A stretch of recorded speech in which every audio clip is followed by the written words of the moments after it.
yagamba baka Muhammad sallallahu alaihi wasallam at-tahaddathu okunyumya n'okwogera bi ni'matillah kubyengera Allah byakuwadde okunyumyako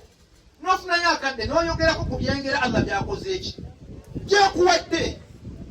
tekuba kwesoma na kwenyumya na kwekufula wakitalo fa amma bi ni'mati rabbika fahaddith Allah yennyini yatugamba Allah wabakuwadde ekyengera kyogereko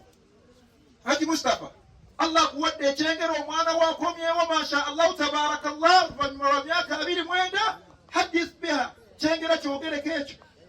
munjogerako etali yakwewaana etali yakwesukumya kwekula wakitalo mundabye nzabange bakomawo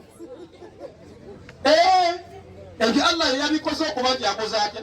nti akomyewo masha Allah tabarakallah ng'ayisiriza mu dduwa zo Haji Mustafa ng'ayisiriza mu dduwa z'abazadde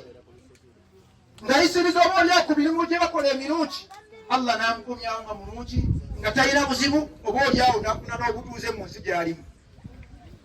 Famma bi ni'mati rabbika fahaddith ekyo si kya bulijjo Haji Mustafa kyogereko. Omubaka sallallahu alaihi wasallam yagamba wabanga Allah akuwadde ekyengera kikole ki kinyumye ti Allah alhamdulillah yampadde kino abange tuzze kubanyumiza nti Allah yatuwadde ekinene mukimanyi Shakira yakomyewo mukitegedde tetuwayise kubeewaanirako na kubeeragirako tuzze kugoberera Allah subhanahu wa ta'ala kyeyatugamba nti oba kuwadde ekyengera kyogereko okwogera ku kyengera omubaka sallallahu alaihi wasallam yagamba kuba kwebaza oyogera ku kyengera Allah kyakuwadde oba okoze eki oba webazizza kubanga okyogerako nga naawe okakasa nti bangi tebakirina. Alhamdulillah Allah yampa akamotoka kano, alhamdulillah Allah yampa omukyalo ono, alhamdulillah Allah yampa kino. Allah nga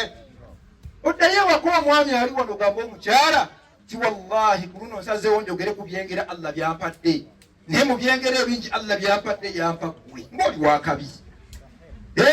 Ojja kuba okulya ebyonyi bino ejjinja litya ojja kuba oyogedde ku kyengera ng'ate n'omukyala omusiimye omukyala yennyini nnyini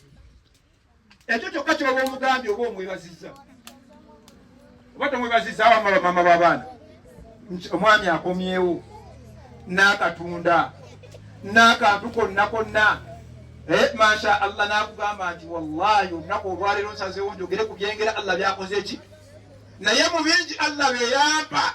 yampa ggwe nkugambye Allah yampa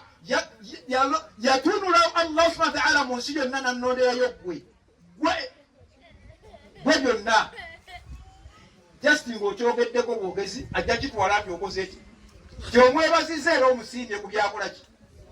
kati ne Allah subhanahu wa ta'ala yagaba yogereko ku